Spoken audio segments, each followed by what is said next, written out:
Selamat datang kembali di The Deep Dive.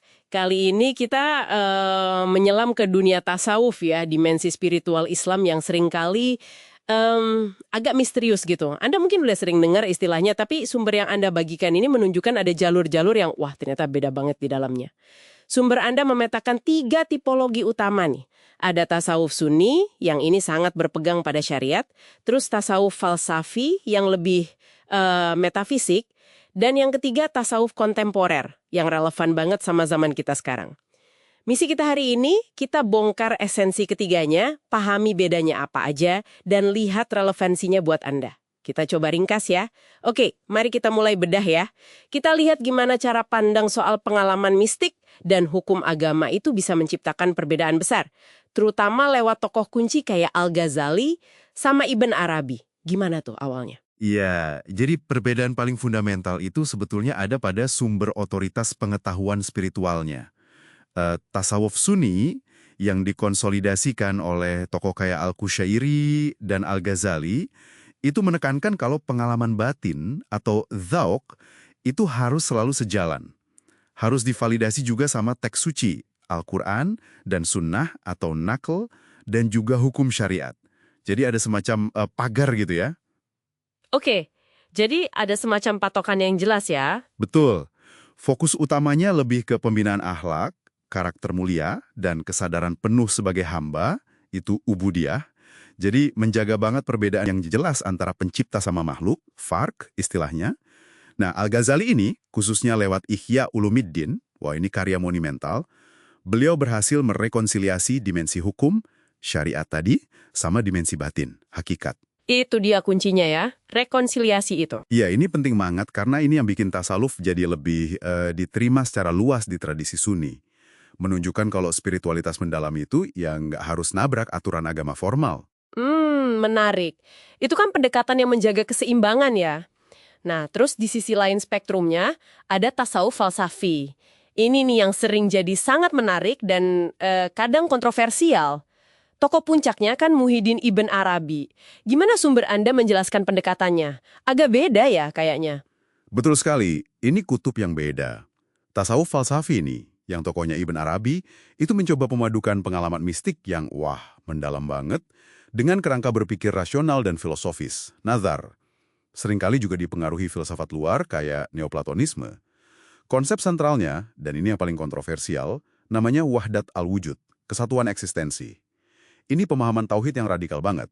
Pada hakikatnya, gitu ya, nggak ada wujud selain Allah. Nggak ada wujud selain Allah? Wow. Iya.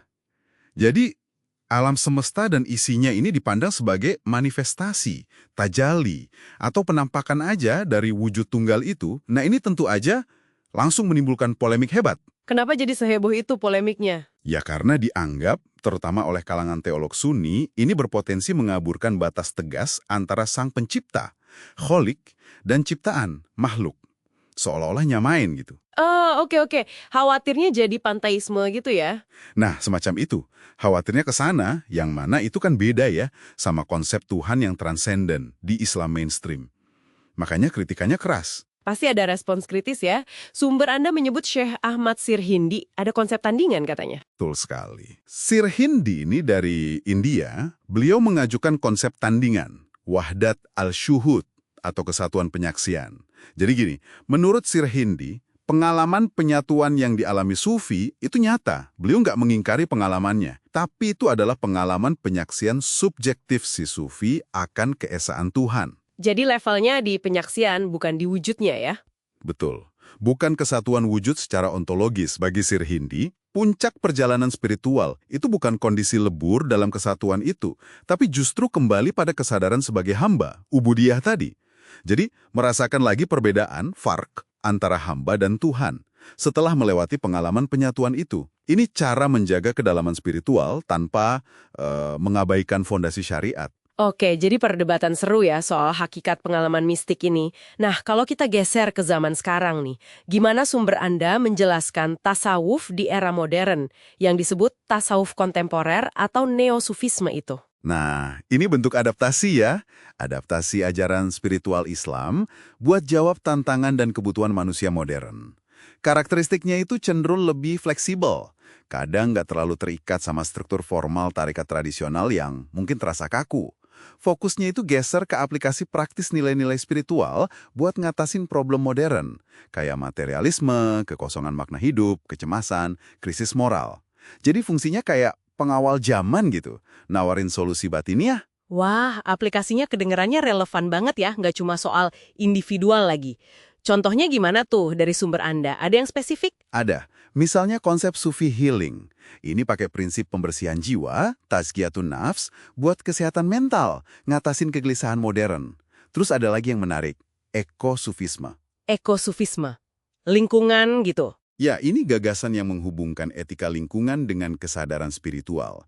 Jadi alam itu dilihat sebagai cerminan Tuhan, sebagai kritik juga terhadap pandangan materialistis yang cenderung merusak lingkungan. Ini nunjukin pergeseran penting.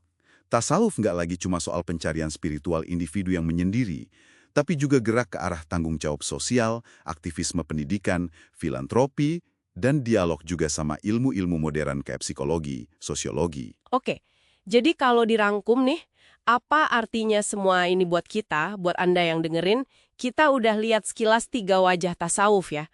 Ada Sunni yang menekankan keseimbangan syariat dan hakikat, fokusnya akhlak dan penghambaan. Terus falsafi yang lebih spekulatif, pakai filosofi buat ungkap misteri kesatuan wujud. Dan kontemporer yang dinamis, adaptif, fokus ke solusi masalah kekinian. Iya, penting banget buat diingat ya. Kayak yang ditekankan sumber Anda juga. Meskipun metode dan ekspresinya beda-beda, ada yang lewat praktek etika, ada yang eksplorasi metafisika, tujuan fundamental dari semua jalur tasawuf ini pada dasarnya tetap sama, yaitu pembersihan jiwa, tazkiyatun nafs, tujuannya untuk mencapai kedekatan, qurb dengan Allah. Jalurnya mungkin beda, tapi tujuannya satu. Nah, sebagai penutup nih, ada satu pemikiran buat Anda bawa pulang, buat direnungkan. Mengingat adanya tegangan historis ya, antara pengalaman batin yang personal banget, intuitif kayak di falsafi, dengan struktur ajaran agama yang mapan, yang komunal kayak di Sunni. Pertanyaannya, gimana Anda sendiri menavigasi pencarian makna atau kebenaran spiritual Anda di tengah dunia modern yang penuh pilihan dan informasi kayak sekarang ini? Sesuatu untuk dipikirkan lebih dalam mungkin ya?